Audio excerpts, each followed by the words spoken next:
মামা এটা মাপো তো এটা। এ মামা এটা মাপো, এটা মাপো, এটা মাপো, এটা মাপো,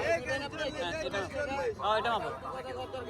যে তরমুজে শব্দ করবে ঢোলের মতো টং টং করে, ওই তরমুজটা কিনবেন। মানে ওই তরমুজটা একদম পাকা, ভেতরে পানি নেই।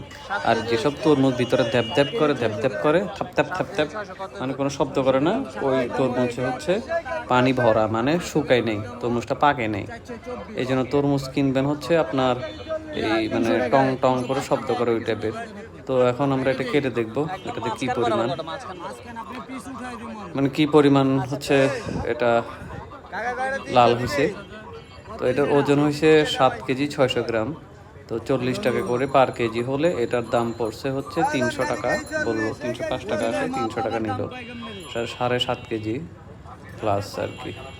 তো তরমুজটা আমি কিনলাম কারণ বাজার থেকে। কারণ বাজার থেকে হচ্ছে তরমুজ কিনলে একটা সুবিধা হচ্ছে এখানে সব সাইজের তরমুজ পাওয়া যায় এবং আপনার হোলসেল প্রাইজেই পাওয়া যায় মোটামুটি।